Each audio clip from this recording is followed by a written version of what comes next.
Water has always created civilizations, but today it could destroy peace between nations. Across Northeast Africa, a silent battle is unfolding, not with missiles or tanks, but with something far more valuable than oil, that is, water. One country believes its very survival depends on a river that begins beyond its borders. Another believes it finally has the right to use the natural resource that has flowed through its land for thousands of years. At the center of this conflict stands a single structure, the Great Ethiopian Renaissance Dam, a project that promises light for millions but has also become one of the world's most dangerous geopolitical flashpoints. Can a single dam rewrite a century of history? Can engineering succeed where diplomacy has failed? And could this concrete giant become the blueprint for every future water conflict on Earth? This is the story of how Ethiopia challenged the balance of power on the Nile and changed Africa forever. Egypt has called it an existential threat. Ethiopia calls it the dawn of a new era. They even named the massive reservoir behind it Nigat, meaning dawn. This is the Grand Ethiopian Renaissance Dam, or GERD, a massive wall of concrete and steel built across the Blue Nile.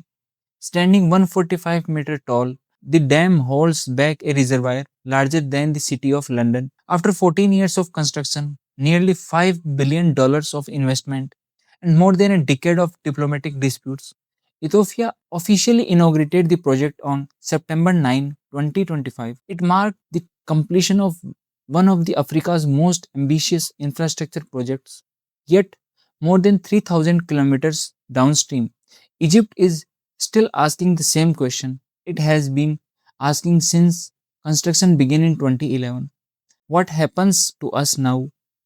At first glance, this looks like a story about a hydroelectric dam, but it is actually a story about power, geography, and control over one of the world's most important rivers.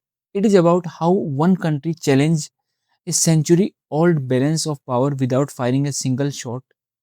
The conflict began with an extraordinary paradox. Around 85% of the water that reaches Egypt does not originate in Egypt at all. Instead, it begins high in the mountains of Ethiopia, flowing through the Blue Nile before continuing into Sudan and finally Egypt. For thousands of years, that water fueled civilizations downstream, while millions of Ethiopians lived without reliable electricity. Ethiopia watched one of its greatest natural resources generate prosperity elsewhere, even as much of its own population remained without stable power. Everything changed in 2011. Ethiopia announced it would build the Grand Ethiopian Renaissance Dam on its own territory and use the Blue Nile to generate more than 5,000 megawatts of electricity, enough to transform the country's energy future. For Ethiopia, the project represents development, independence, and national pride. For Egypt, however, it represented a direct threat to the country's water security.